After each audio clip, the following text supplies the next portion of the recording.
What the?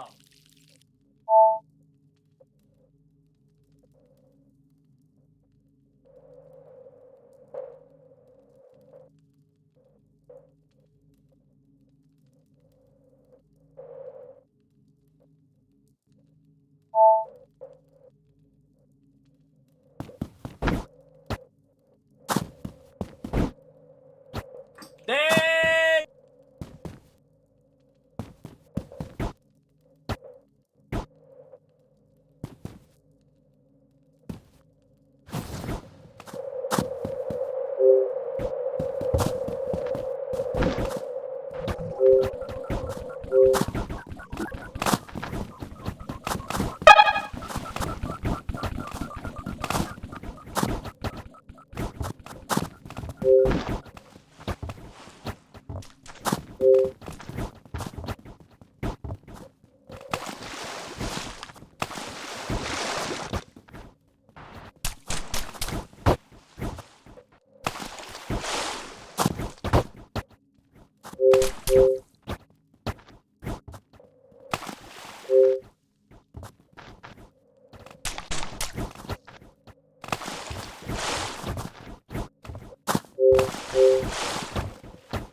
Mr. Elite, are you not talking?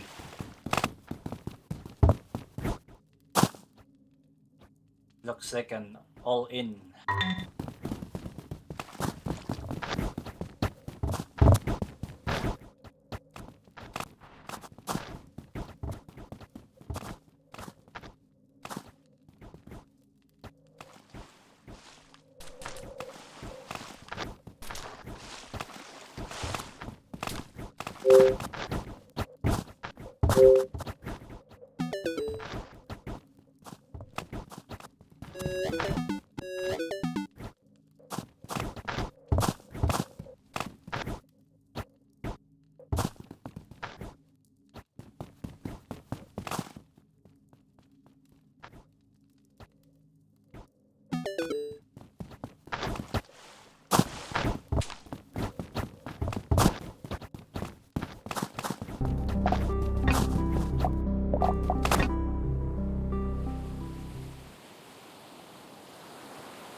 You got some of my favorites on the stage, though. You got some of my favorites, and then you got some people I haven't heard of, actually. So that's going to be quite cool. Because I love Mojo. That's my guy over there. I assume it's Shaz behind Denkatsu. I don't know, but I like the guys over there. Man, I haven't seen Crowd Trends and Feeder Finance. So it's going to be an interesting one. So I appreciate you putting in work in to get these guests on, brother. Yeah. You know, like we don't host spaces like we used to every day. But the spaces that we do host, hopefully we make them count, right? Either they're like about current significant things that are happening on the spot, or, you know, planned structured spaces that then we can refer people to so they can learn some stuff and see what's going on in the ecosystem. So yeah, I appreciate that, dude. Thank you. Yeah, I'm glad that you know Mojo. Mojo is an awesome legend. Crowd Trends is a new, well, they're not really new. They're just like really kind of shy, you know, dev back, you know, in the shadows kind of workers. But I think that their upcoming value proposition is just massive.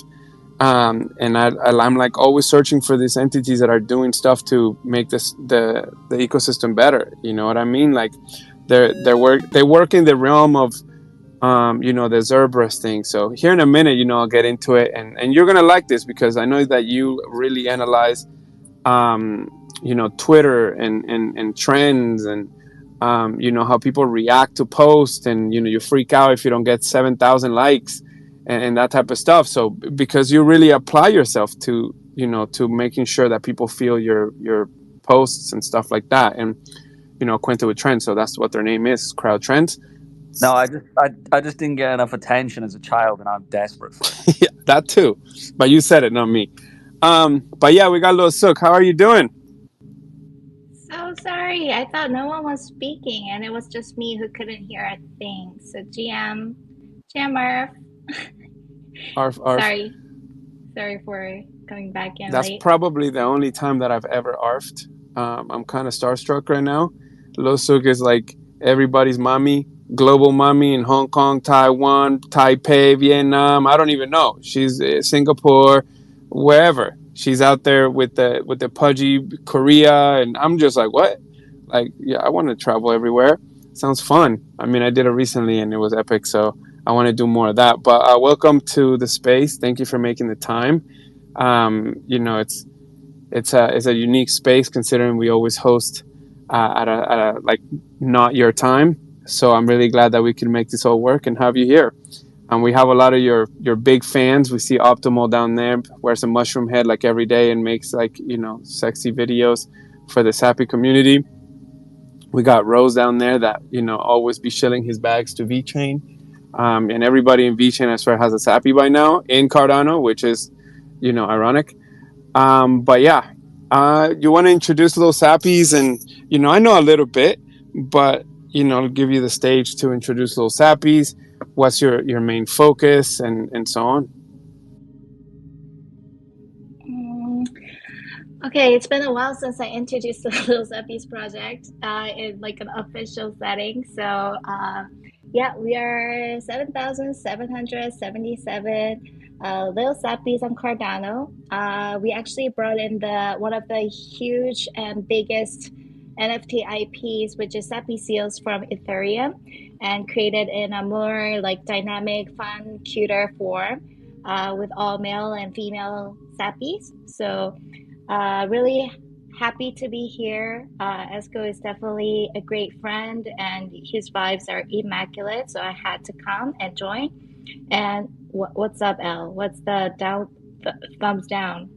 I meant to do a love art. Sorry, don't let me interrupt you. I meant to do a love art. I'm sorry. Esco, I think we have to bring El down. Like he can be a listener for your spaces. But yeah, happy to be here to spread the ARP energy.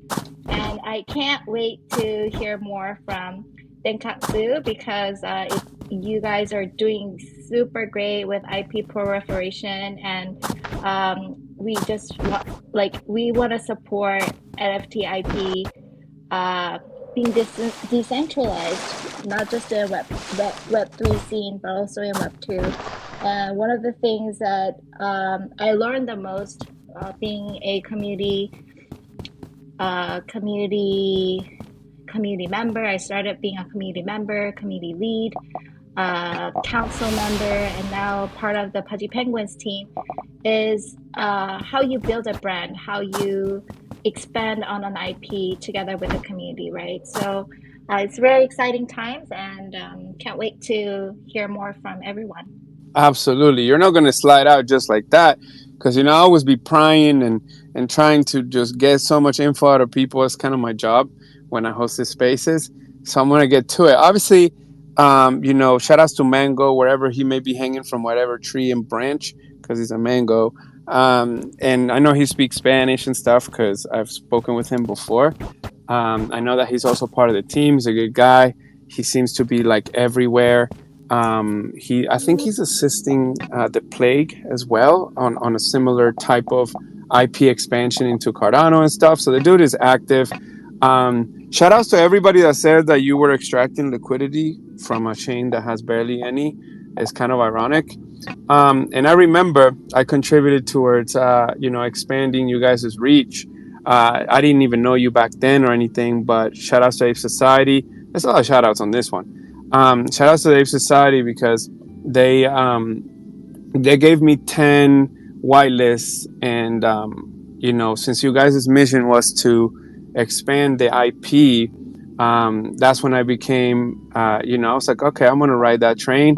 And I reached out to the VeChain fam, Chud and Rose and Elsie and them in VeChain, and I shared some of the whitelists over there. I shared whitelists with the communities, and I made the mistake of not even keeping a whitelist for myself. So later on, I had to get myself, Lil Sappy of secondary. But that's cool because it was about the bigger picture, right? And I'm glad that I did that. So for various reasons. So I'm really glad that you guys are getting the adoption because they're cute, and also because you guys work really hard and you're everywhere, and you guys have like a meme machine and people create content all day, every day. So you guys are doing amazing when it comes to really like reaching out. Another thing that I noticed is that you guys were very, very straightforward about, hey, this is just an IP expansion, art, cute, no expectations. But then you guys quickly got to work. I see that's good, right? When you set the bar at like a neutral, I wouldn't even say low, just neutral, like, hey, this is what we're doing. And then all of a sudden you start seeing 3D little characters jumping off of roofs in like Nifty Island. I've been paying attention, the little wizard guy, in Nifty Island 3D over there running around. And also the little cowboy dude, or the little cowboyito Sappy, with that is a plushie. So obviously you guys are doing work, and you are well connected with the Pudgy fam, and you guys are taking quite a bit of inspiration from them, I think, and vice versa, right? Because it's kind of inherent that would happen. So it's really cool what you guys are doing in a really friendly way, without some crazy like technical lending protocol, type of stuff. I think you guys even like put out some eggs. I don't know if it's going to be like micro sappies, because you already got Lil Sappies. So what are these going to be? Like his sapitos? Like for real, I would love that. But that's just me being selfish. But yeah, I'm really stoked that you guys are doing that. And everybody's really relating to it. Optimal's got a bag of like 300. They're upholding the entire floor. I see Yummy's a talented artist. Every once in a while, when I see a new Sappy being shared and so on, you can see that he took his time, even like in a simple art form. It's very simple. It's just, bold lines and so on. But you can tell the little detail that went into it, right? It's kind of like counterintuitive that it's like so simple, but yet, the coordination and the outfits and whatnot. If anybody wants to come up and give a shout out to them, I see Reaper down there. He's a whole wizard with the beer celebrating. But yeah, just thank you so much. If you want to share anything else that might be coming up for Lil Sappies, that would be amazing. Any kind of alpha. When are people going to be able to play Nifty? Are they being able to play right now? That's how unaware I am. Yeah, actually, you can play on Nifty Island already. We did the wallet connector. we rolled that out in joint partnership with Cherubim. So all our community members were like actually first bummed out when they were asked to create an Ethereum wallet, like a Polygon wallet. They're like, how do we do this? But this is how we onboarded people from Ethereum side to Cardano, right? They didn't have a wallet in Cardano. They didn't know what the marketplace was within Cardano, and we really onboarded our friends one by one in all our DMs, right? And it was really a surely pure happy moment to onboard our Cardano folks back to Polygon and back to Ethereum, where it's the first time you're interacting with MetaMask or you're using Magic Eden.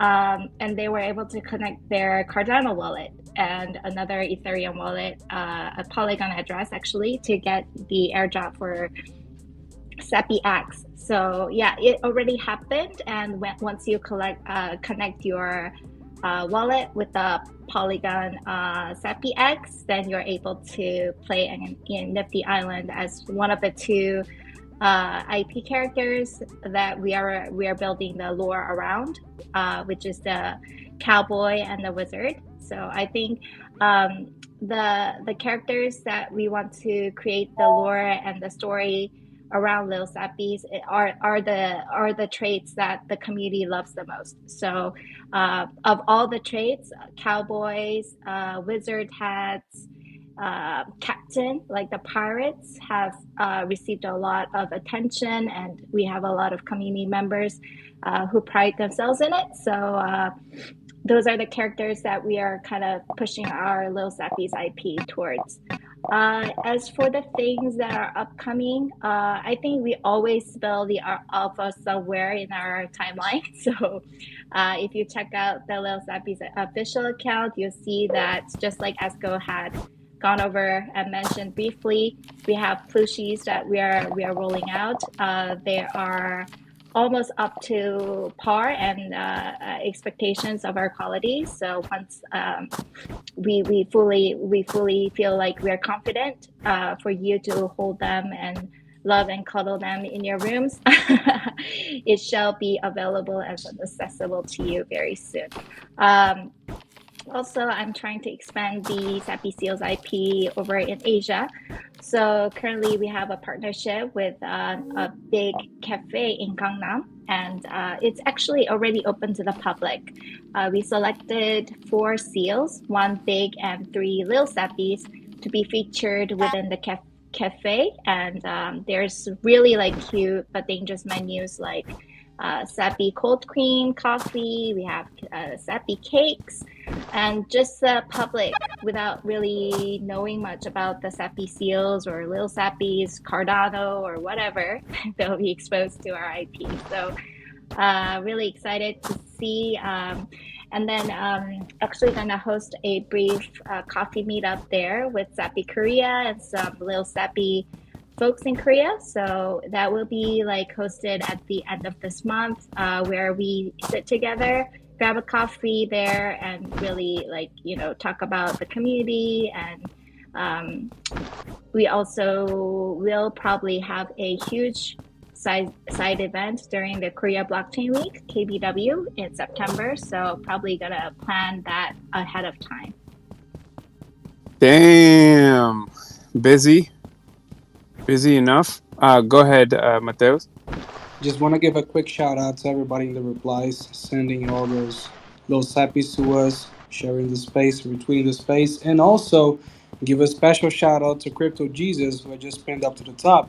He's actually streaming Nifty Island with our space going on in the background. So if you guys want to check him out, there's the YouTube link. He's pinned up to the Jumbotron. Please give it a check. That is awesome.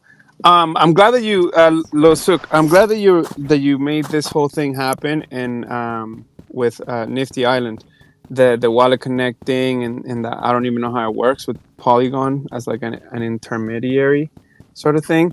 I think it was with FET, if I remember correctly, like Cherubim Club or something. Yeah. So So that way you guys could, Yeah, Chairman. yeah, so you guys could like bridge over there and so on. So that's really cool. And all that just happened very swiftly. So you guys are definitely busy on an IP level and just passing this value to your holders. So shout outs to you. Thank you for joining. I'm not going to grill you too much because I want you to come back. You have a lot of people that support you, like everybody. I mean, how can they not, right? But yeah, shout outs to all the little sappies that are here and constantly representing on the timeline. It looks good on you. Yummy, you did, or I don't know how you say that's how you pronounce it, Yumi or Yummy, the artist. Yummy. Yeah, like yum. Give him a Spanish name too. Yomito. Oh my god. Yumito. That's hilarious. But yeah, like everybody's doing good on that camp, and congrats to you guys and much more prosperity moving forward. So if you have anything else to say or anybody else, we can transition. We see Shaz here on the stage. I know that you only have so much limited time and want to make sure that it's not like rushing and so on. So No worries. And I also want to hear from Dekatsu, so we'll be sticking around for quite some time. absolutely. Shaz, how are you doing today, dude? Welcome. Good day, everybody. How's it going? How are we doing today? Lovely listening into what Lil Sook had to say. Excited, I'm a Lil Sappy's holder myself, so great to be here and great to hear from everybody. Absolutely, yeah. We had the official Danketsu account come in, told us that you were, making your way in here. Awesome to have you. But yeah, let's dive into what you got going on. I know that you probably got like a bajillion things going on. So let's try and dissect this whole situation bit by bit, if you don't mind. Obviously, you guys started in Cardano. We're one of the first entities from Cardano to sort of broaden the horizons when it wasn't necessarily too positively looked at. I think that we tend to be a little tribalistic here. I'm going to say me included, so nobody thinks that we're pointing fingers in any kind of direction.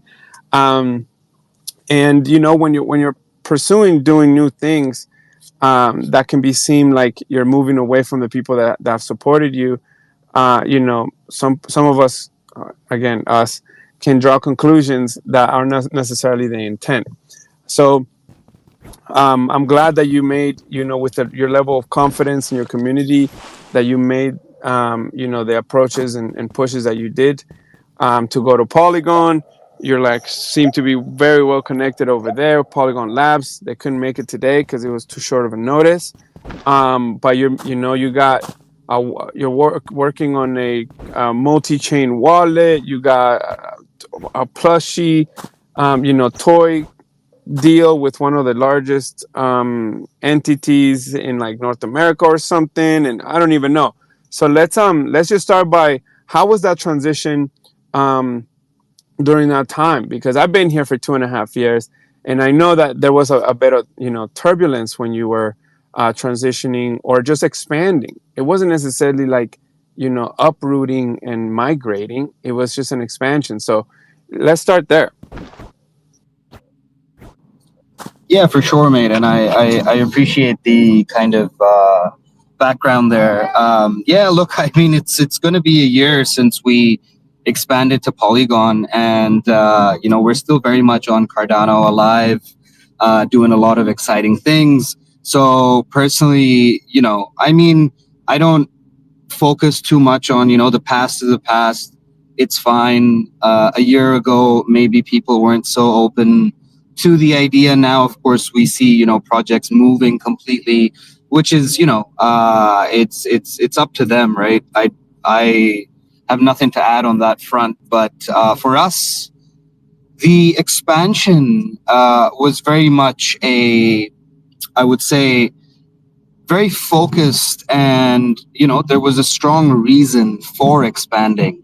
If you talk about going and sucking liquidity out of another chain, we raised 100K, from which 25% went to Victor, our artist. So It wasn't about that. It was about how we can utilize a specific chain, and that's why we want to expand there. And the reason for us very much was, we had obviously have, focused on building out IP from way back in 2021, right? And we needed to expand to a space within the industry that would enable us to get exposure to the right businesses that would enable us to further that IP. And Polygon made a lot of sense, because you don't go to Polygon if you're looking for crazy volume,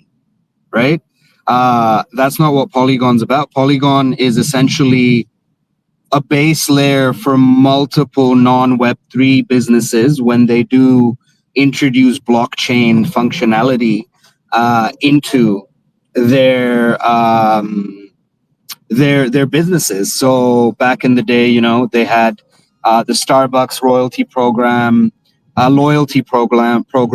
which had the base layer as Polygon. Reddit avatars, people buy and sell their avatars on Reddit without even knowing that there's blockchain associated with it. So those were the connects, the sort of partnerships that they have. They've got DraftKings as well, which is a sort of sports betting, platform. So for us, it was to leverage kind of the community there, and also to build those relationships. But the other very important thing, which, I'm in hindsight, I'm so glad that we were able to do, was you go to Phantom, you go to MetaMask, you go to all these wallets, they all have Polygon. So it's very easy to onboard people from other bigger chains. And that's something that we've been able to do.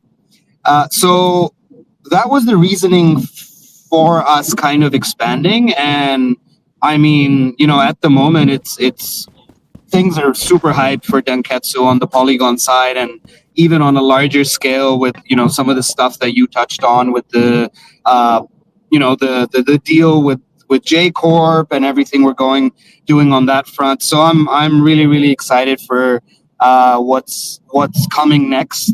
So yeah, that's a bit of a rundown and some insight, mate, into kind of what drove us down that path, why it was a good decision. And I'm also excited. I'm really proud to say we've had 160 first-time Cardano wallets that we know of that have come over from this expansion, and about 300 that have gone over to Polygon for the very first time as well. So that is, the idea of cross-chain interoperability, communities engaging with one another on multiple chains. It's been fantastic. So yeah, I can't complain. It's been great. Absolutely. Before I keep going, the doctor, how are you? I see your hand up. Hey man, I'm all right. How's everyone going? Amazing. Amazing. It's lovely to see so many of the people that I know on stage, which is really good. I'm so glad they're getting a platform to push. I wanted to ask Shaz a question, if that's all right. Let's go. Yeah. Go ahead, dude. This is your house too. Shaz, tell me, what were the challenges you faced when you went cross-chain, specifically to another chain? How did you make that transition into that community, and how did you get accepted? Yeah, great question, mate. Obviously, the biggest challenge, right, which Esco alluded to earlier, was now in what you would call Web3 ancient history, right? Like over a year ago. So the sort of FUD that you had to deal with on the Cardano side, but my team is pretty thick-skinned, so we're able to kind of maneuver through that, and it obviously has paid off for us. So that's the first part of it, right? So the educational piece is important, where people just assumed, oh, another chain, that means they're leaving, right? But we didn't in fact leave. We're still here, and we're on multiple chains, and we're having a lot of fun, and we're doing a lot of exciting things. The second part of it, right, is something that I'm a huge believer in, which is if you're planning to do something drastic of that nature, my biggest sort of advice, but on top of that, also something that I firmly believe in and I talk to my team about a lot, is network the heck out of the area that you want to go to, the sort of path that you want to go down. So we announced in April 2023 that we're expanding to Polygon. We expanded in kind of late June or early July, but I was talking to Polygon since January. So it was like Polygon Labs. I was engaging with projects on the Polygon side.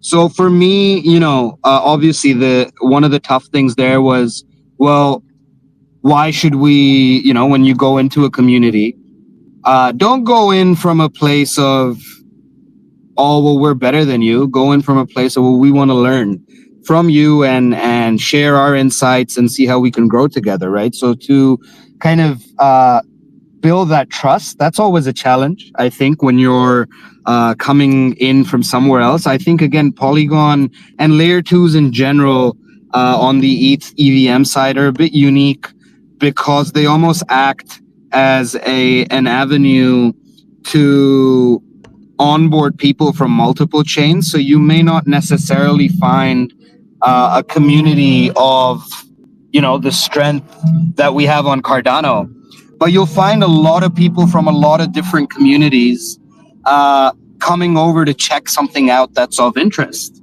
We've got massive whales from the Ethereum side who own 110 polydanks, and they had never minted on Polygon before. They just heard about it, liked what's going on, jumped in, and that was because they had a wallet like Phantom or MetaMask, and it made it easy enough for them to kind of jump in. And then so I think those are some of the key challenges, mate. I think obviously the FUD fighting side is one of the more difficult ones. It was definitely a lot more prominent than it is now, just because now it's sort of leaning towards being that kind of current meta where you expand chains, which is great, right? The more interoperability and integrations you can see, the better it is for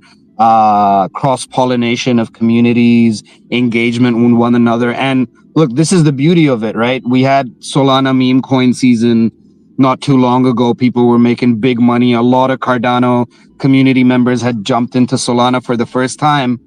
Oh, what wallet do I use? Where do I go? What do I check out? The whole Dank fam was like, well, we know what we got to put our soul into Phantom.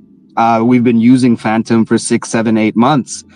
So from that point of view, it was great for the Dank fam right now.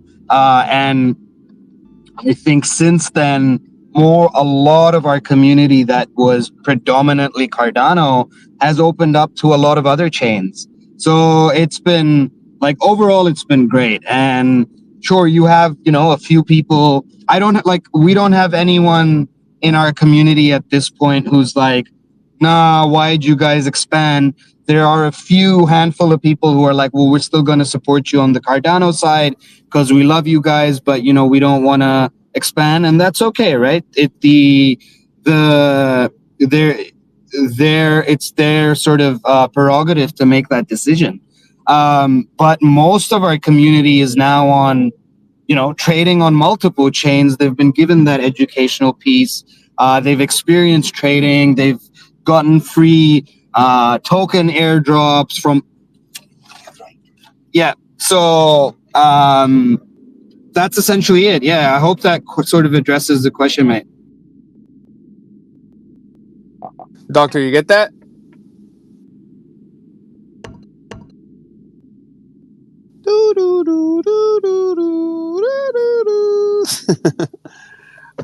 No, I feel you. Usually it's a tough road at first when you make the announcement, because it's human inclination to feel like you're being left behind or something like that. But then when you educate them on what the intent is, I think it kind of softens up the sharp edges there. and then ends up serving you guys all collectively well. So, from my end of it, I was very siloed in Cardano for a very long time. Obviously, with good intentions, I really enjoy everybody that I've met here. And eventually, I just kind of noticed that through the bear market, people were making transitions and going where the liquidity was. If you were a trader, or if you were, focused on whatever your focus was, people were making moves. And it became very apparent to me that as an entrepreneur, if I was going to, work on putting my effort, time, finance, whatever, all this other stuff behind it, that I had to, have a broad look at the space and just look at it as Web3 rather than just Cardano centric, right? I align with the Cardano ethos. I align with, I went to school for engineering, so like peer review, all that type of stuff. It just kind of comes natural for me to be inclined to it. But it would be silly for me to just, bubble myself only in one ecosystem. So we went through the transition of restructuring the whole venture, the whole company to better Web3. As a home basis Cardano, I'm going to use a lot of Cardano, service layer infrastructure stuff, smart contract, all this other stuff. But the products and services that we provide have to, be conceptualized, implemented. They have to be implementable in every ecosystem to serve everybody. Everybody has to be potentially your customer or your community member or whatnot, right? So big win for Web3 and everybody that has that perspective that it is about Web3. And if you go to conventions or any kind of event, you realize that people are developing products and services and that create value that people will then become a member or pay for or whatnot. And then they discuss, this is actually on Solana, or this is on, running on Polygon, or it's running on Cardano, or running or whatever. And that was a big eye-opening experience that I had recently when I went to, Europe and the Middle East, that it wasn't this crypto Twitter siloed type of tribalistic approach. And that was a huge learning lesson for me. Big love to Rare Network, Cardano, Catalyst for funding that. Emergo, the team over there. I mean, I spent time with L for the second time. It was just an amazing experience, and it truly changed me as a person, and also my experience and how I see Web3. It's silly to say that, and that's part of growth. Some people will try to hold you down to some things, and it's counterintuitive for your personal growth. And you have to be the first to admit that at sometimes you were just tribalistic and siloed to your own entrenched belief systems and all that type of stuff. It's part of growing up, and I'm really glad that entities like you, Lil Sook bringing something from Ethereum to Cardano. Now the plague is coming. I see Platimama down there, and all those type of things. We have one of the first things that I started just really communicating when I got back from that trip was that we have to have a two-way street, a two-way freeway, a two-way bridge, whatever you want to call it. We have to make it as easy and frictionless and path of least resistance for people to come and go as they wish. It's about Web3. Every ecosystem will have its focus or its dominant, Web3 culture, and people should explore everything. And this is coming from me. I've hosted 1 billion spaces, and you guys know me significantly well from just yapping up here all the time. But I've always intended well, and it's all part of growing. So shout outs to everybody that's making that leap and holding themselves strong through it, because sometimes you face a lot of pushback. So it just shows that people's determination and intent. Shaz, let's dive in. Javier, I'm trying to bring you up. Can you cancel the request, and then I'll see you and I'll send you a request, because it's saying that it's not able to bring you up, and we have room, so we should be able to. If you cancel it, I can actually send you a request and likely bring you up. Doctor, before I go ahead if you want to reply to Shaz. Go ahead. I just wanted to say, I think because, for example, Danketsu has moved over, expanded, and Lil Sappy's has come, I think for teams themselves, I think it also gives them an opportunity to leverage those kind of networks because they've been through it. So then the learning curve for other teams shouldn't be as difficult because they're the pioneers. They've done it. Like for example, Little Sappies came over from Ethereum. So I think teams can leverage that kind of ability to reduce the friction to move, not move but to expand. And I think that is and I've spoken to a few people. Shaz, we've been in your Tokyo wallet DMs, and I think it's great that once you have that ability, you created that network to make those introductions, so then other teams can also pursue that path, but with a little bit more less resistance. And I think that way it also brings the ability to bring those communities more focused together, because it's easier to travel in packs. So for example, Dunketsu's done something great. They've expanded and they've moved to Polygon while still keeping a foot in Cardano, and I can't see why other projects shouldn't think of similar things and leveraging that. And it will also bring value to both teams when other teams reach out and do stuff like that. So I'm with you on this one, Esco. No, absolutely. Go ahead, Lil Soup. I think you just made a really great point, and one of the words that just rang a bell was the difference between moving and then expanding. I think a lot of projects fail when they just pronounce and announce like we are moving to another chain, like let's all move in here, right? I think that's when the FUD starts because, like, you know, everybody starts asking the same question, like, why are you moving? But I think when you think about a project expanding its values or expanding its IPs, or it's trying to expand the interoperability and it's trying to bring communities together from different chains, but all loving the same art or loving the same IP, I think it's about expanding and bringing the community together from all different types of chains or sectors or whatever. I think that's what makes Lil Sappies very different. And whenever I see Lil Sappies, I feel like it's a bridge. Like it bridges Web 2 and Web 3. It bridges Cardano to Ethereum and Ethereum to Cardano. I'm sure it could expand even further. Like, I don't know which next chain we might use, possibly for another airdrop or another expansion of the ecosystem. We don't know. Even Solana, like the Seals derivative, we have one that's that's upcoming in Solana, right?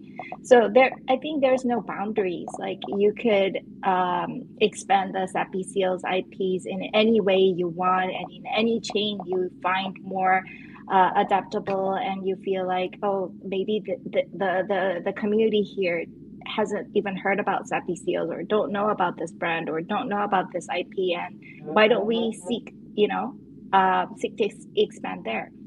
So I think there is a sharp difference between just moving without any reason, any backing, or without any clue of what the other chain is all about. But expanding is like the keyword that really like rang a bell for me. Absolutely. Go ahead, Chaz. Yeah, just mirroring sort of what both the doctor and Lil Soup kind of said, right? I think it's of benefit for projects to expand as long as they know why they're expanding and what the purpose of that expansion is besides volume, right? Like I sort of said, we expanded to Polygon because we wanted to utilize some of the relationships that they have that we couldn't otherwise have easy access to.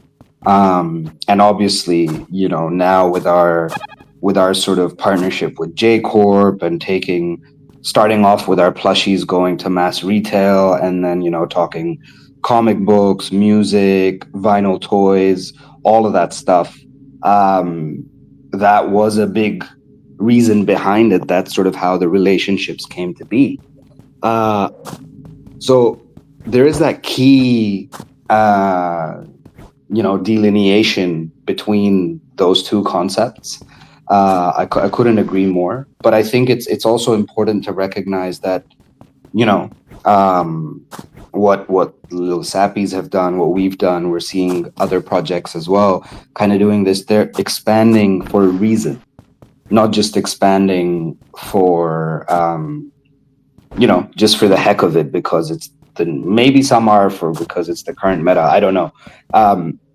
But I also agree with Lil Sook, right? We announced back in April last year with the expansion, we also announced that one of our collections from Cardano was going to expand, or rather bridge over to Polygon. And then I've announced since then that collection will bridge over to another blockchain. And there's reasoning behind that, which I will come to when we do get closer to that.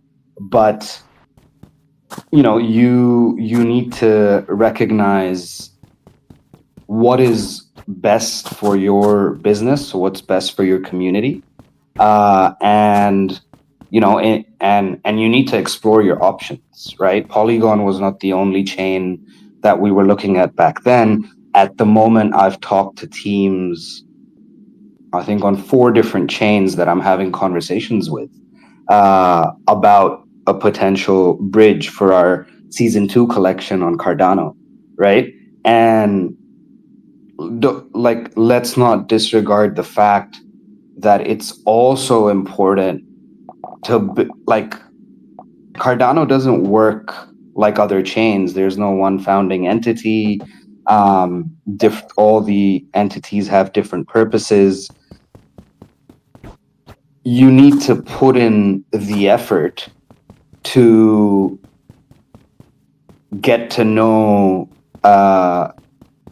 people within these entities as well, right? I was at the Cardano Summit in Dubai last year. I think aside from myself, it was just Lena from Claymates who was representing an NFT project as a project lead at that event. It was an incredible event, right? I met a bunch of people that are in the space today. I actually met Mateo's there. I met Elle as well, a few other people, but there weren't a lot of NFT focus or NFT project leads at these events. And the summit opened up a lot of doors to the point where I talk to the Cardano Foundation almost on a weekly basis at this point, right? About multiple different things, whether that's Danketsu, whether that's the Tokyo wallet, whether that's other stuff that's going on. But I'm a big believer in building those relationships behind the scenes and having those conversations, and it does pay off. It may take time, but if you're expanding to another chain, don't just go, we're expanding to another chain. Talk to their team, get a Twitter space with them, try to get an announcement in with them, whatever they're able to do, build that relationship, because it's going to benefit your business, it's going to benefit your community. So I just wanted to sort of mirror, what both the other speakers were kind of saying, but I think that's really, really important. It is, Chaz, because you are sort of making these. It is, because it can also become a burden if there's no rhyme or reason as to why expand somewhere else and add another set of responsibilities. You have to maintain presence. Everything requires energy. That's the way that I look at it, right? So if you're gonna expand somewhere, that means that there's got to be an ROI to that expansion. Whether it's expanding IP, you're gonna have to have presence there. You're gonna have to put energy into cultivating that community and everything.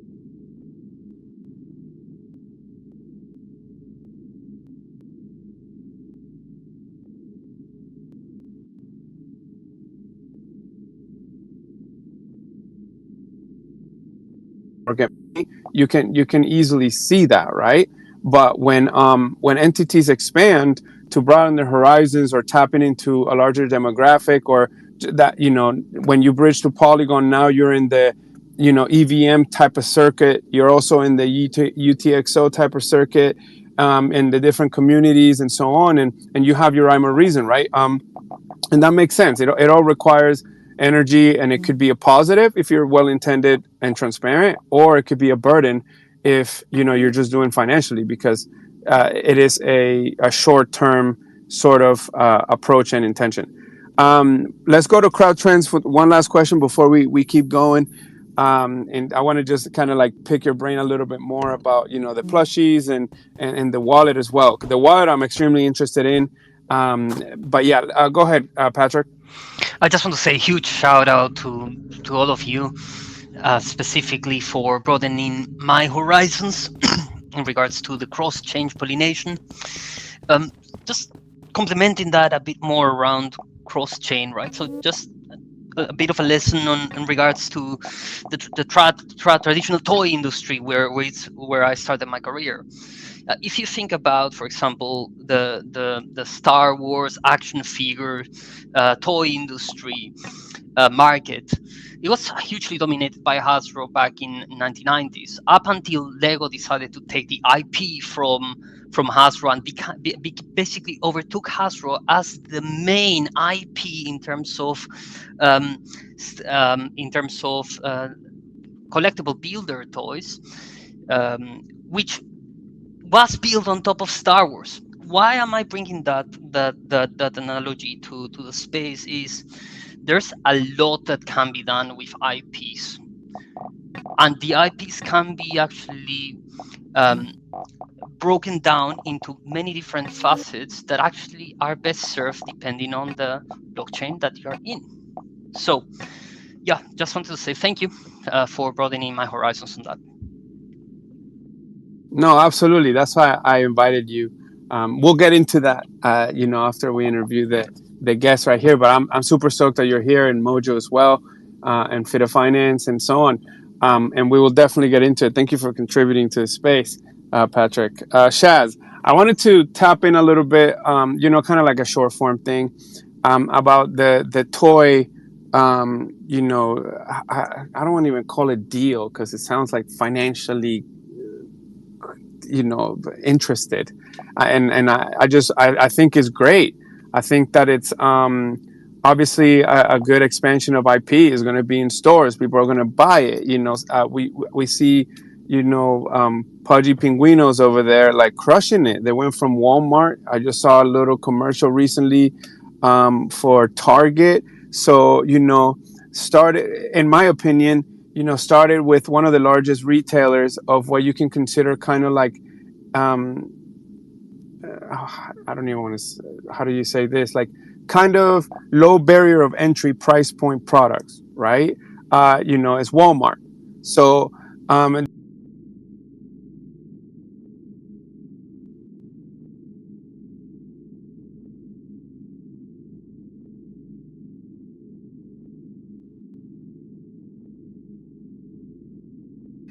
to me, that is from a consumer standpoint, an upscaling of both their reach of their IP to, because the people that go to Target also go to Walmart, but there's a little bit more of like a higher price point in all of Target products than there is to Walmart. So I'm curious a little bit about your IP expansion. Obviously as a large toy manufacturer, and how that came about.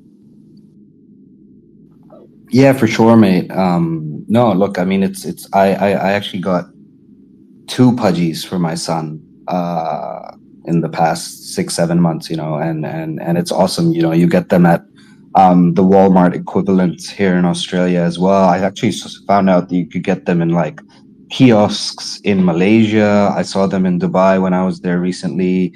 So you get them, they're available in multiple parts of the world. So the interesting thing is, Pudgy's deal was done through PMI Toys, who signed sort of the license agreement with Pudgy Penguins, and obviously had the retail relationships with Walmart, Target, and so on. The person that helped Luca set up that deal, Dan, is the same guy that I linked up with, who helped us set up the deal with J Corp. Who, of course, as Crowd Trends was talking about Star Wars, they have licenses for Star Wars apparel and toys in North America. They have so many: Marvel, Disney, NASA, Major League Baseball, Rick and Morty, and then even some that are more up our alley, like Naruto and Dragon Ball Z. So yeah, so and this is why I keep reiterating that I'm a big believer in just, I have an open Calendly. Anyone can hit me up. My community always has access to me, other people, and I talk to anybody and everybody, and it does lead to doors opening up, and that's essentially what happened in this case, right? One conversation led to another, to a third, and then I think the fourth person that I spoke to said, hey, you guys have like all this IP that you've built out over 2 years. I know this guy called Dan who helped Luca with Pudgy Penguins. Let me link you up with him, right? And the rest is history. So that's kind of how it all got together. We announced it in March, but we started having conversations about it in November last year. So even before, like, yeah. So like last year, and it's fantastic. Our partners do everything from. We did the 3D modeling together. They then did the manufacturing. They're doing the packaging. They're doing the e-commerce version of the website, and then they go to their retail partners as well, who include Walmart, Target, Macy's, Costco, Toys R Us, and like 20 others that you can look up, that sort of thing. But the conversation, right, and I've been very transparent about this, was around, well, you have comic books, you have music, you have all these characters, you have light novels, you have short stories, you have a whole script for an anime episode. What do you think works, right? And I said, look, this was my idea and my thinking, that you want to start off at the most basic level where it's accessible to anybody and everybody. And we have these mascot characters who the community loves, right? So why not start from there and they have enough of a differentiation that you could see children as young as 1 or 2 years old buying them, but also people who are teenagers kind of picking them up because, the Bobo Ninja mascot sort of aligns with that. And then Shroomies, just like the mushroom, is accessible and available for anybody. So the conversation kind of started there, but obviously it's full guns blazing, kind of progressing forward on this front. But we're sort of building out, like, it's not like, okay, the plushies come out and then they get into retail and then we just focus on making the plushies the biggest thing ever. No, it's like a very coordinated, long-term strategic plan about how we then utilize the plushies to onboard those very same people to get into the comics, to start enjoying the music, getting the comics into comic book stores, taking the light novels and the books, getting them into bookstores, and then of course taking the scripts and everything on that side and onboard, like, these guys are they're direct partners with Amazon, for example, right? And Disney. So that opens up a lot of avenues on that front as well. I'm not saying that it's going to happen, but those are conversations that we've had, right? So it's a much larger, more strategic plan. And what was very important to us through all of this was to make sure that not only do we, and I'll stop there because I know Esko, you said kind of keep it short. I apologize. But essentially, one of the things that was important for us was, how do you assure that there's almost like a 360 loop where the community, where, you know, the biggest differentiation for us from most projects is that our community has used their NFTs to create the story with us, to vote on the direction of the story, to get their characters to feature in the story. Heck, the Bobo Ninja doll was made by a community member.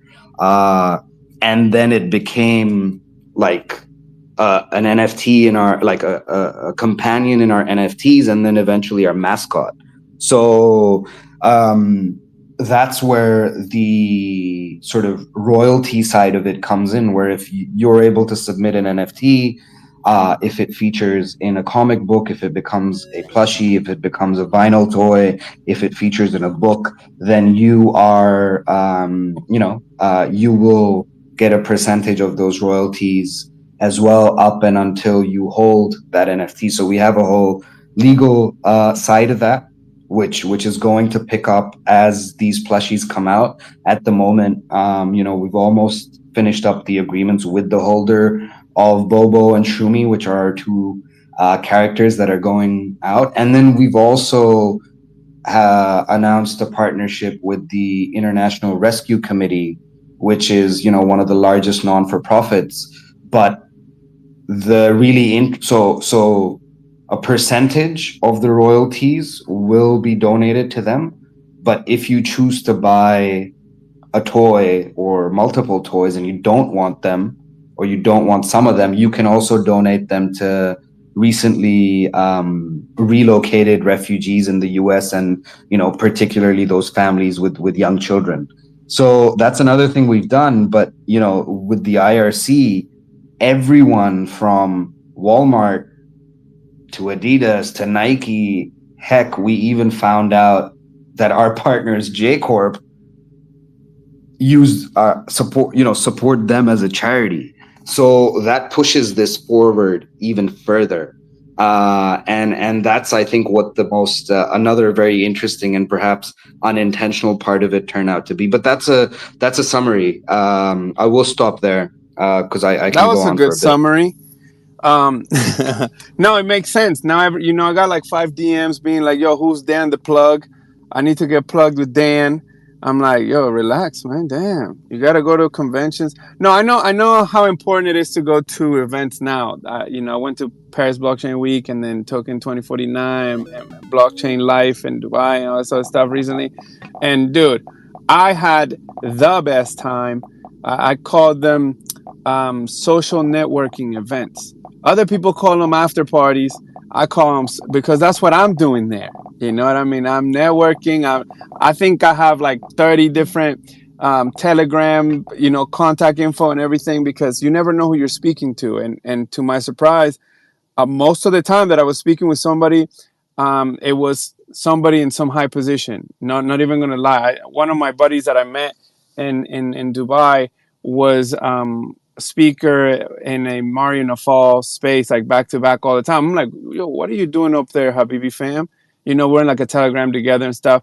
And little did I know, I was like, hanging out with some dude that is in some good position, works hard and is, doing things. So yeah, that's how you kind of like start leads and so on, and you never know where they're gonna go. So highly encourage people going to events. Rare Evo is coming soon. They didn't pay me to do this. I'm just saying they're the fam, and it's coming in Vegas in August. So go to Rare Evo, buy your tickets, blah, blah, blah, blah, blah. It's going to be an awesome networking event. You'll see a lot. It's a cross-chain or chain agnostic or multi-chain, whichever way you want to choose, event that's happening at the Caesars Palace in Vegas here in a few months. So, yeah, I highly encourage that. Now, thanks for the overview on the toy mission and how that all came along, and it's cool that it went further than what your original intentions are, and it continues to open doors for you, your community, and your plans. Let's transition to the wallet. This is something I'm very interested in. We got on a call, we spoke a bit, and I've been working on some stuff myself.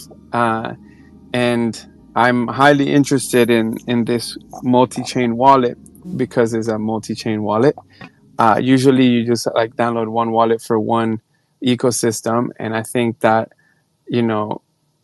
we need to break that barrier, and every wallet should be multi-chain for revenue stream purposes. Also, just continuing to break down the tribal mentality of like for us, by us, and within us type of approach.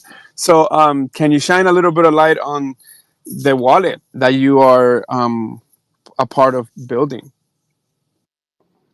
Yeah, mate. I wasn't really going to talk about Tokyo because it's not associated directly with Denketsu. It's a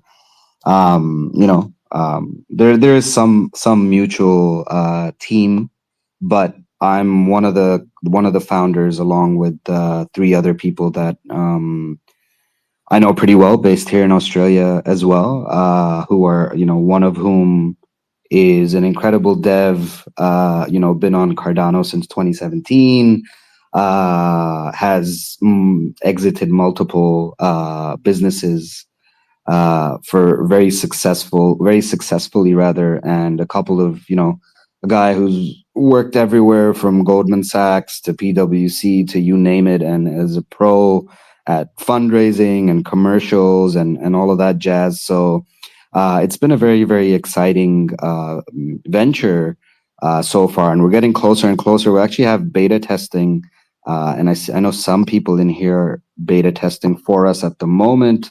If you want a beta test, you can DM me. We have Send the link. like a yeah. I won't send the link because we only have like a few more spots left. But yeah, look, it's very simply, right? It's this again, right? Comes back to expanding your horizons, to put it broadly. But what was one of the toughest things for people to do when, for example, right, with even with Lil Sappies, we're like, using the bridge and never having made I remember people asking me like, oh, where do I get a MetaMask again? Like, how do I get it? Like, what do I have to do? How do I link up Polygon on MetaMask, right? Because you've got to open the Matic side of it. So there is that disconnect, right? And the focus for us on the Tokyo front is very much to come in with a super smooth, very high quality mobile wallet, which is launching soon, and then very quickly afterwards we'll have a browser version as well. And then, I won't give a date, but at some point this year we'll go cross-chain and it'll expand rapidly. And I think, a big part of that is due to the networks that we have across multiple chains and the access to not just the teams, but individuals, other projects, so on and so forth. But one thing I do want to say about Tokyo, which I think is a big differentiator, is that it's not just a wallet. We specifically label it as a mobile DeFi dApp because, sure, the wallet is the first push because we think and we strongly believe that, we need something that can compete with, wallets with $300, $400, $500 million in seed funding on other blockchains that have, done the bare minimum, and can also enable people to move around between chains, which in turn would bring people in as well. But if you could do all of that plus more from your phone itself with a single DeFi app, that's where the real sort of game changer is. And that's kind of what we're building out in the much longer term. We just got I think about 15 or 20 feedback survey returns earlier today, and people were, I think it's out of 5 stars, we got 4.8 from the 20 people if we aggregate it, and it's still beta, so there's still obviously some things that we're fixing, but that's the premise of it, right? I won't say much more than that, unless you ask a specific question. No, that's totally cool. I like it. See, it's all about solving problems, and doing it with grace.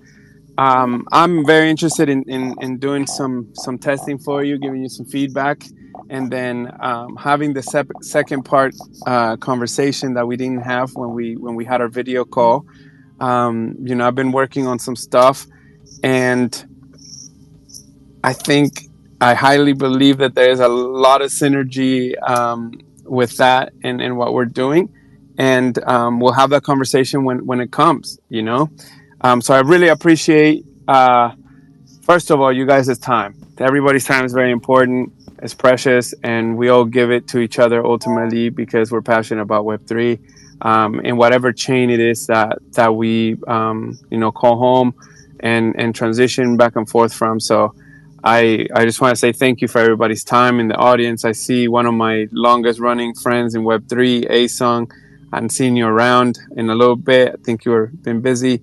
I've known this guy since I first came in, before I was a dad, before I had a kid. And I will always tell that story because whenever I see his PFP, I remember so many things and how I got to be here almost 3 years later. And it's just kind of flown by. But it's people like him that I had a great experience with in the space and stayed for that, because it's definitely not the money. I'm going to tell you that. But Shaz, thank you so much for sharing. Looking forward to seeing you continue to make progress and succeed, and your team just pushing and being present and stay on your mission. Lil Sook, I appreciate your time as well. It was awesome organizing this call.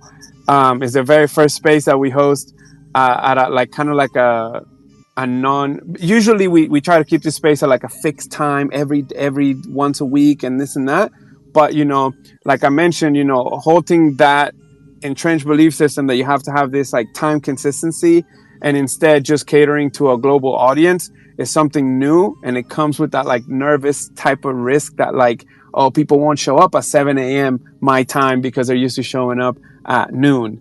And this just shows that like if you organize it well, you have, entities in the space that are doing things and they have their own communities and audience that you don't have to cater to a specific time. Is about the message and the content and the information, and people will show up. So I thank you guys so much for showing up.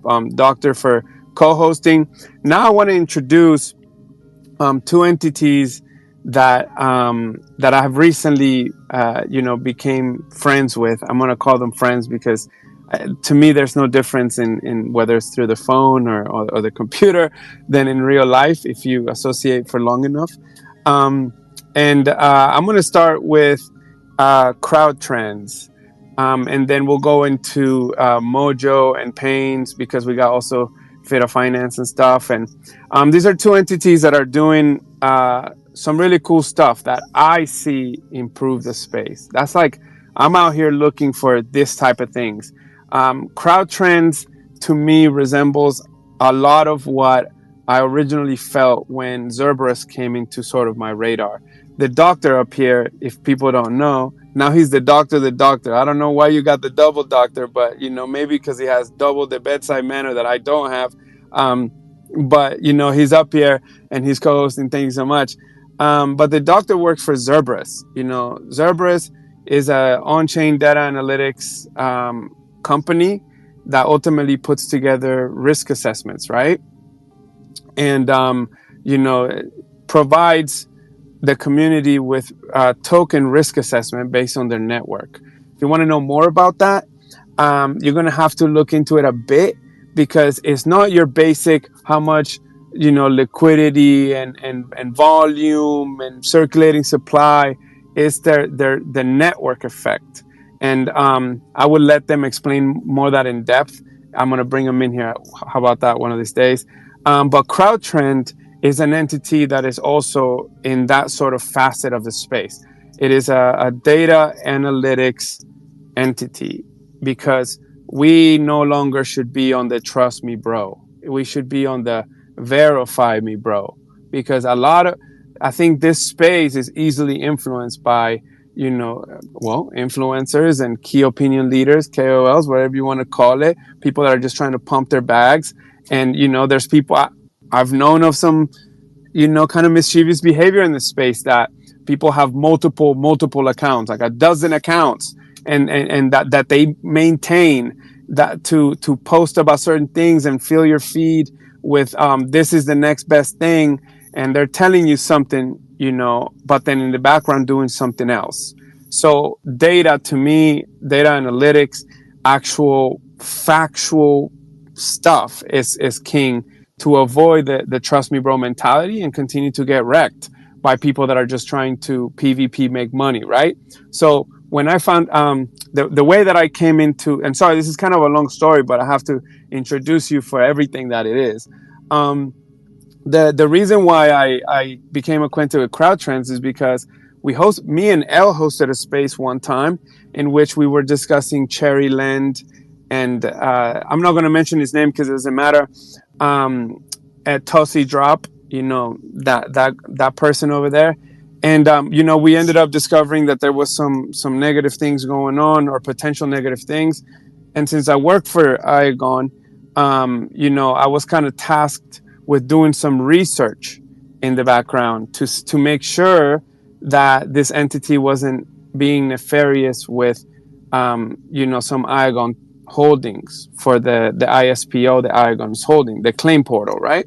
So I reached out to Ada Cow, which is his actual personal profile, and became acquainted with him there. And then we did some research. Well, he did. I'm just an intermediary here, and some things were sorted out to the point that Iagon ended up changing to drip drops. So you see that data and actual information is more valid than the trust me bro, we're doing what we're doing okay, or trust me, So that's when we became acquainted.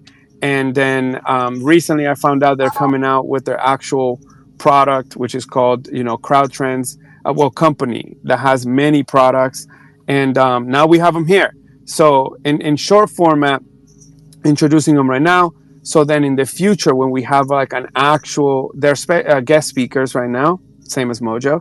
And then in the future, there will be actual feature projects where we'll like dive deep into their offerings, their future plans, and so on and so on. But I'm going to give you the stage here, Patrick, so you can introduce yourself, introduce, your upcoming company and your intentions. Thank you so much, Esco Mafius, for giving me this opportunity. I really appreciate what you're doing for the community. And Doctor, I need to thank you equally, because without you, there wouldn't be this opportunity for me to meet Esco. You were the one that kept saying, hey, you need to connect with Cerberus, and we want you to be a part of the Cerberus community. And I'm proud to say that I am a Cerberus community holder, and that I am a true advocate of the work that they are doing, to the point that I actually met Simon and the team back in London when they were here in May this year. In a nutshell, I'm not Ada Cow. My name is Patrick Spitzer. I'm the CEO of CrowdTrends. My sole reasoning for being here is to actually leverage data for what it is. All of the blockchains in this industry are built on top of data. Data is what is taking the majority of the Web3 companies to a different level and giving them a head start. Why? Because you don't have to pay for a lot of the data costs, operational costs that you have to start with. Well, at least traditional Web 2 companies have to engage with. So what we are doing here, and I'm going to keep it short and sweet, is we're merging Web 3 and Web 2 using data. We are not focusing on price, that's tap tools. We are not focusing on risk, that is Cerberus. We are focusing on the creators and real world assets. That means we want to track every single policy that is being created by those creators. We want to join blockchains together in order to be able to present a united front for those Web2 companies that actually want to invest in Web3 IPs. And in doing so, we are developing new cool tech that you can see directly on our webs, in our Twitter X page. I call it Twitter, in our X page, where we are actually using what we call untapped data potential. Use the blockchain data to create and monetize opportunities. So in a nutshell, we're developing a real-time analytics product offering. We're also building our UI self-service analytics offering that will contain members only sections for holders of other tokens and NFTs. And where we're going next is, well, we are engaging with the community to build upon this space and make it better. In short, what we're trying to build is we're trying to bring back the true definition of an analyst into the Web3 industry. Let's effing go. You guys know how much I loved back in the day sleuthing the blockchain and being like, why are you dumping on me while you are pumping it on social media? And that gave me a reputation of unquote fudding, because I would just call so many people out. And I just resonate with transparency. And even though sometimes we all fail, we're not perfect. Data is something that you can't deny. And CrowdTrends is bringing that up. Like, as you can tell, he made it very specific that they're not Cerberus.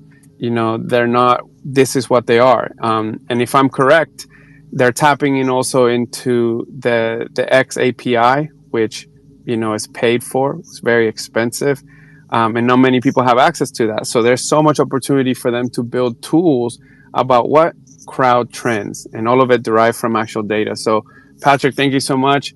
Let's make sure that you can come in as an actual featured project, so then we can go more in depth about your products and your services. As of right now, you can go to their X page and see right now that there's every 24 hours announcements of if an IAG node was put into operations. He showed me some stuff that you might get mad at me, but you're not going to get mad at me, because it's not like we can show them anything. When a node is implemented and when its token vesting period is to come into out of vesting, which means that the potential of those tokens to go into a DEX to be liquidated is a possibility, right? So all of this stuff to me is just so fascinating to make educated decisions in a space where the more educated you are, the better you can do. So I'm looking forward to having you in the next coming space as an actual project and going into your products, man. Again, thank you. And then we'll transition to Mojo here. Mojo, how are you doing? I'm doing fine, Esco. How are you? Good. We're finally here. Yeah, I'm happy to be here. I mean, this is a great space. And these projects are just phenomenal. Shaz, Lil Sappy, thank you for what you're doing, just being cross-chain. Our product is chain agnostic, so we look forward to what you guys are doing there. Doctor is amazing with the risk rating, and of course, CrowdTrends with risk ratings as well. So what are we doing here in the space? We're building an insurance ecosystem, and we're partnering with, actually, our partners are FIDA. Hanson, do you want to say something? Yeah, let me bring you in. Let me give you the red carpet treatment here, Mojo. Please. So, yeah, recently, Mateus, who is behind the Better Web3 account, we started working on our friendship. We just became acquainted with each other because he is related to somebody in the space that I love and appreciate so much. She's a super badass, and it would be an injustice if I don't mention her name, because I think all you guys love her as much as I do. Her name is Laura. Originally met in the ETH Society. She's a Cardano girl, just an amazing person. And, back in the day, not very many people knew that Mateus and Laura were related. But, somehow, some way, I find myself in trust circles, and I did. And from there, I was like, figuring out what he was doing in the space and so on. And I was like, the day that I, started putting a team together, I'd love to work with you. And we started working on our friendship, the trust space. Trust is very important in real life, let alone in this space, right? So we worked on our friendship first.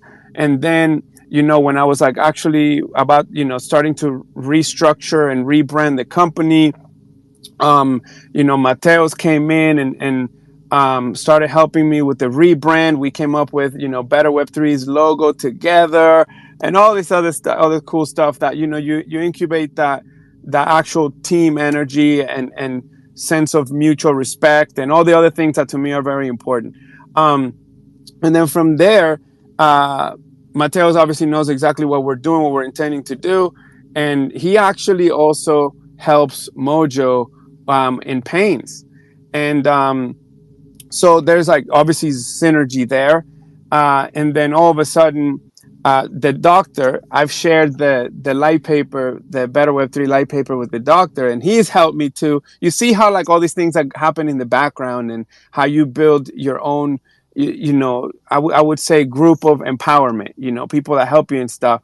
And he helped me with my light paper. He highlighted everywhere and said, you bozo are writing it all wrong. And, I know what the message that you're trying to convey, but, this way is better and all that type of stuff. So he helped me a whole bunch. And the doctor put me in contact with Mojo. And Mojo is associated, with Mateos because Mateos and Mojo work together as well. And, we had a call really recently. And there's a whole lot of synergy there. He's working on, first of all, don't undersell yourself. This guy, and I'm not going to mention any like crazy significant things, but this guy has, when he says, I'm trying to bring insurance into this space, this is not just like he woke up one day and decided like, oh, I'm going to bring insurance to the space because there's so many rug pullers. No, this is actually his career path in the real world. And it is not my business to say to what degree, but he has many years of experience in this industry, the insurance industry, on a very high level. And, he's a community member of Cardano. He's been here for a long time, from like chilled Kongs to other, whatever. And he's like, hey, I see this opportunity here. And one of my friends says that there's potential synergy between you guys because, I had also conceptualized, some sort of, insurance in the future, but without reputation-based protocols. It was something that's been in like the back burner. And obviously now we're evolving. We have risk assessments. We have crowd trend and data analysis, and the space is moving fast. And you can't do everything, but working with each other, you can definitely do. So, we entertain a conversation. We really, have similar views and missions and all around just our integrity approach at things. And it just, I was like, man, we have to find a way to work together. I really enjoy your energy. I really enjoy your intentions. And that's what we're doing. I was like, okay, let's start with, because I would love to offer, risk mitigation, I'm going to call out this time, to my future users or, customers or whatnot, and what I'm building, right? And also I see that this would be a great benefit to any ecosystem. That's the key there. It can start in Cardano and it can extend the same model to Ethereum, Solana. Now you could be acquainted with Polygon through Danketsu and all of these things. It's about Web3. So, that was a long introduction, but I think it's important on a friendship level for me to express all that. And now we have you here to introduce yourself. And then in the next coming space to actually talk about, your product approach. And if you want, you can talk more about who you really are and your experience, that you're not just a guy off the street that wants to do insurance. And you can share some of your actual IRL experience and your partners and whatnot in that future space. But, for right now, to just introduce yourself so then we can set the stage for the next coming space. All right, thank you for that, Nesco. Well, I guess not much to left. Yes, I'm a CEO of an insurance company. I'm bringing capital from outside. We're not bringing something crazy, just something modest, and we're going to launch a new insurance product. something for retail, something for SMEs. And yeah, so you have projects that don't have time to manage risk, right? You get people get scammed, wallet drained, and they don't have time for that. They don't have the capital to pay for that. And that's what we're coming in. And we're going to try to make it as cheap as possible. And really not much to say here now. There's lots to say. Mojo's selling himself a little bit short there. Right? I'm over here like, man, I just want to blow up the spot, but I'm not going to, because that makes for a good next space where we can actually dive deep, and I'll pull out the questionnaire and run them down. That's a great. But I would like to get fit as well here online. I think Mojo's a great guy. I've spoken to him a bunch of times. It also helps to, background. He's a really great guy. I think he's assembled a really great team as well. So that was always a benefit. So when I read his white paper, I was like, okay, it's got some potential.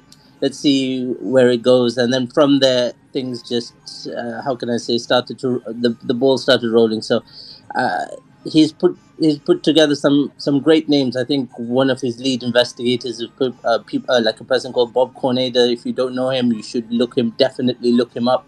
He's the guy who did some great sleuthing on chain. So it also helps that all of these guys are part of my crew in Zebra. So it's always nice to have them representing and building on top of that kind of reputation. So it's really great to have Mojo up here and just selling himself short. But there's lots to say. I hope the next space he expands a lot more. And it's a great project. I will expand a little bit. Just public shy, guys. Yeah, no doubt. Yo, Fida, how are you doing? Hey, I'm pretty good. Thanks for the spot. I can't help but actually fully agree with everything you've just said. Mojo and myself, we met thanks to you, the doctor, right? You said you brought him onto our Discord, and from there the partnership or the relationship has only been growing positively. All I've seen is exactly those good vibes, all that positive attitude towards building things together, which is, to me, the core of Web3. If I could say what we do, it's the engine behind insurances, and the risk transfer engine is what we're doing. So you can make this cheap and affordable, and you can make it decentralized, which is key to the whole thing. Decentralized, multi-chain, the core of how, let's say, the funds move around to make things secure, safe, and efficient is what we're building.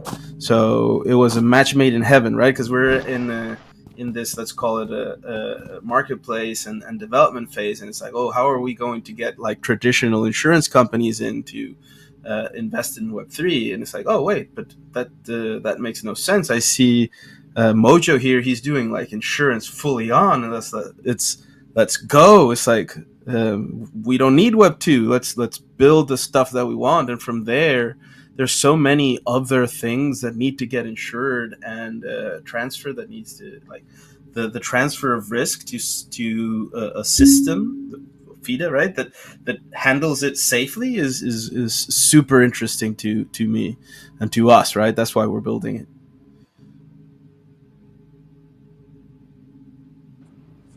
I want to ask you something. Go ahead.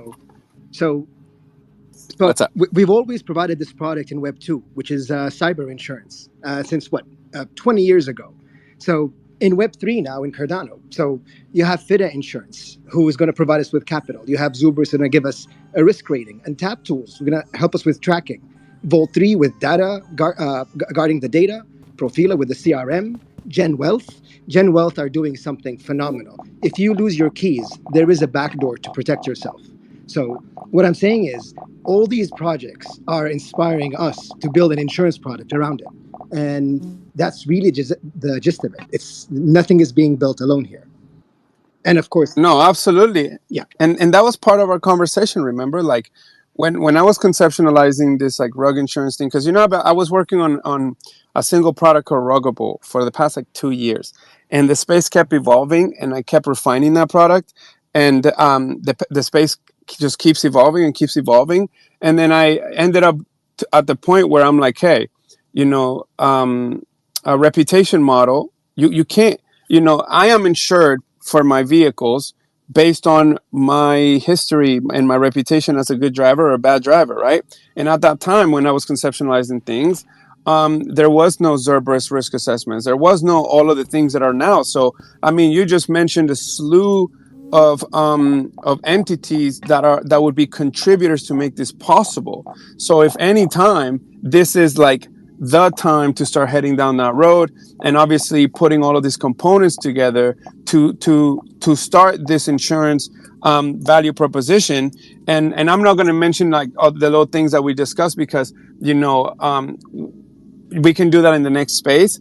And you know where you start, like with a single solid product, and then you evolve from there, right? And I'm going to be very vague about that, like, you know, coming out with a simple insurance product, and then you can start personalizing that insurance and so on and so on. So I'm ecstatically excited about this. I would love to offer it to my future, the people that we onboard into our platform and so on in the future. And that's why you guys are here. And I was bugging you guys to have you guys here, because I think that you deserve to be able to put out, you know, start putting your companies out into the space, the ecosystem. And I know that a lot of people that are really intelligent, a lot of capable, they don't tend to be very extroverted. You know, they're more introverted towards their passions and so on. Lucky for me, I'm a little bit extroverted, and I can assist you guys in that, and also hopefully cultivate, you know, relationships and partnerships for collective benefit. So the doctor again came in clutch with that. And we do this a lot for each other, by the way. You know, the doctor and I are always on the DMs, just being like, yo, can you help me with this? Put me in contact with that person. Yeah, say no more. I just start a 3 people group chat and just force the situation of people to talk to each other. Like, it doesn't matter. So again, just extremely grateful for how this is unfolding. I'm so excited for the next space. And we have troublemaker number 1 with the beige, you know, corduroy coming up. But I'm gonna go to the doctor first, and then we're gonna have Elliot here hit us over the head with the chancla. I just wanted to make a broader point. Thank you guys all for like saying my name. It's great to hear it. I just wanted to say, if you guys have great ideas and you've written stuff, and the natural inclination is to keep it to yourself because you have that feeling that somebody's going to steal that idea too quickly from you. But then it helps to get perspective from other people, because once they know what you're actually doing, if you have something really unique, that opens up a few more doors for you going forward. So it, in a way, it's not like I've had privileged information. It's just that I've asked, like, what have you built? This is what I've built. I've like, maybe I use my reputation, like I'm a doctor, I'll never say anything to anybody, but I'll put, if I see something that might be interesting, I'll put you guys together. But it gives that idea where you start working together as a space to move the space forward. So that's what I want to try and encourage other teams to start doing. Is you don't I'm a little bit busy, but there's people out there that would be more than happy to look at your stuff and give you some critique without expecting anything in return. And that pushes you to make changes, and also gives you the ability to network your idea with people who may be able to make stuff happen. So that's the only thing that I wanted to say with regards to everything that the space is about. I love it. I think there's going to be some great products that are being built on Cardano. Many of them you guys don't know about, but are definitely coming. And I think the space is great. People leave, people come, people go, but we'll still be here. So yeah, I'll Thanks so much. Let's see what the Cardano's #1 bad man has it Now said. you've like bigged me up now as if I'm going to say something revolutionary. I would just like to attest, though, everything that was said about the doctor. I completely disagree. I hate the guy. He's been an absolute nightmare for me in my life. Messages me, threats, everything. No, I'm just kidding. Shout out the doctor, man. He's an absolute star. I think my only curiosity, because I've heard a lot of partnerships being made in regards to what you're building, Mojo, which you've known kind of from inception of the idea when you conceptualized it a minute ago, that I was definitely on board. I liked it. Is there anything in regards to like an audit? Because I think that is like a predominant force, especially if we're like going to be offering insurance policies for a lot of protocols. You kind of want to have that audit process as well. Because I think it would have been good for something in regards to like the butane swap situation that's just happened as well. Maybe not so much for you guys because you would have had to pay out, but that's like a good example to use in regards to just things that can kind of go wrong, and why an insurance policy is definitely not a bad idea. Well, the point is we're on the blockchain, right? So everything is transparent and you can see everything. And what FIDE is doing is actually, once you report a claim, our capital will be held and locked until that claim is resolved, either paid out or returned back to the treasury. Now, I want to share a story, actually, a bit of a successful one. We had one of our community members, Juanito. He had his wallet drained, about 90,000 ADA. One of our team members was able to recover about 50,000 by just sniping back the NFTs. So that's kind of one of the services we want to do, at least for the retail part. I hope that answers your question. Yeah, I mean, I think what it. Go ahead. It doesn't. It doesn't at all. But I did like the story. I love you. Don't put me in a corner, Al. Don't put me in a corner. No, just my only question is like, do you have any possible partnerships with any like auditing companies? Like, would you speak to like I think Riley's working on one, maybe Vacuum Labs or. Yeah, Anastasia and Riley. Yeah, we can put them on that. What else?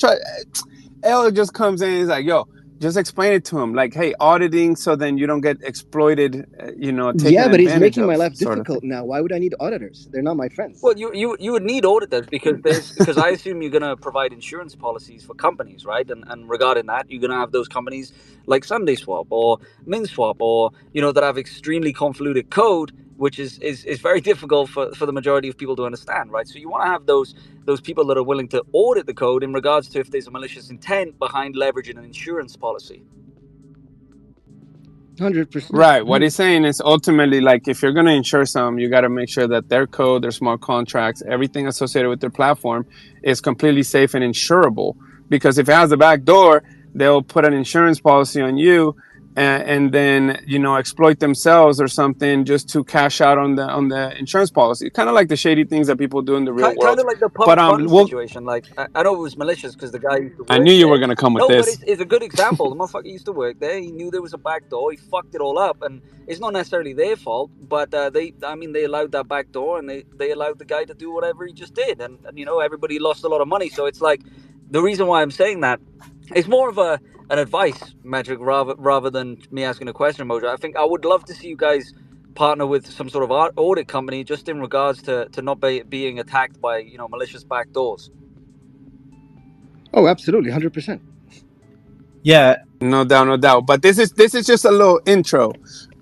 We can get into. I would love to just save this for the next. Sorry, phase, you caught me on my little nerdy moment. I had to come up. It was a bad time. Yo, sorry, Mojo. He didn't. No worries. I'm just introducing them, El. And then next space, they'll actually, we'll actually ask them all the questions about this and that and whatever, like the intricate things. I just want to start getting them out of their shell and out here onto the community. If I could just interrupt you real quick, because it's a great opportunity, and we in the Cardano community, we rarely exploit it. But on Cardano is probably the hardest chain for you to obfuscate shit and try to get away with it. It's the way the EUTXO model was built makes that so fucking hard. Starting from the native assets, how that is done, versus the crap on EVM chains.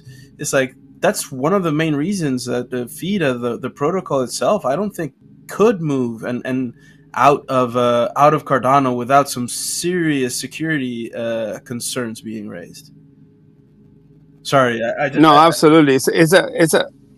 Go no, ahead. I just said I had to interrupt to plug that in because it's crucial for us, and like the amount of rugs and wallet drains on Cardano is a lot harder to do. Basically, you're just left with like social engineering shit. No, absolutely. You have to sign your own transaction. You're responsible for your own thing, and that's why we all, align with the Cardano ethos, and why it's a great layer one for in terms of security and all this other stuff. But this was just the component of introduction. I also want to give a big shout out before we wrap it up to the entire audience. I see a lot of superstars in the space. People I've spent so much time with in here every single day. We've had our ebbs and flows. And I'm going to just kind of run through, my appreciation rounds here. Shout outs to iHold, Stop Bugging Me, Send Me That Smoke, send to Better Giveaway Wallet so I can give it away to the audience in the future. Stop being stingy, pass the smoke. A-Song, again, great friend. Terra Mecca, Spentron. Terra Mecca is actually going to Doge to support them. Spentron, Optimal, Uno from VeChain. There's some new faces. I don't know who Christy is, but shout outs to you. Thank you for joining. I know that you're from Chain Lobby, but I've never spoken to you. I support Chain Lobby. Hopefully, you guys' platform V2 or whatnot comes out soon. I have a whole bunch of you guys' Pioneer Passes, I think they're called. Shout outs to Michael from Ikigai Technologies. Absolute legend. That's another one that I'm excited to bring to the space. Check out Ascend. It's a video game coming soon. We're going to be bugging people and communities to join the tournament that they're going to be putting on soon. GQ, another legend, Panamanian brother from where I'm from. Imagine that. Little tiny country in Central America. And host spaces. Go to his spaces. They're awesome. The Reaper, Smokey, stop buying refrigerators for. Never mind, I shouldn't do that. Chadrico, the Gold Rush, Javier. You were requesting earlier.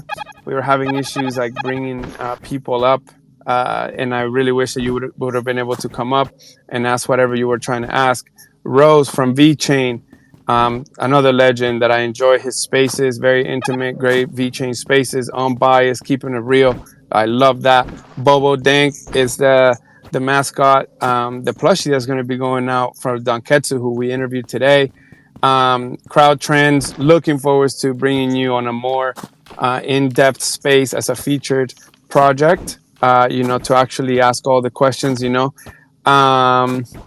Well, we got so many new faces here. Holly, VeChain fam, Jay Friend, another huge community member, puts in his time. Benny Ben down there, shout outs to you for joining. And everybody else that is in here. Oh, Olympus, that's the fam too. Shout outs to Stock Trade. They're working on an educational platform that I'm also going to bring in here because I really align with that. Laura Zengate, oh my God, another IRL RWA. Great platform that they're building over there. Big fan of them too. I see CeeLo keeping everybody green. And Mateo's, you're up here speaking. Mosey, oh man, Boss Face. I met you in Vegas one time. Always fitted, all yellow with Jordans and everything. My guy was fresh. Man, too many people. I just want to say thank you so much for joining the space. We're gonna work on the next space, posting it hopefully on Monday, giving some people a little bit of a heads up so they're aware, that what we're doing and the people that we're highlighting. Thanks again. You showing up makes it all worth it. L, I am not going to shout you out because you just came and ruined the end of my space with your bozo questions and your bozo recommendations. But as a brother, I love you. I appreciate you. Platy Mama, God damn, I just keep going. The doctor, yeah, thank you for co-hosting again. You linked up quite a bit of this whole situation, and I appreciate it. So Mateos, hit him with that end button so we don't have to deal with L coming in and chiming in some other crazy comment or something.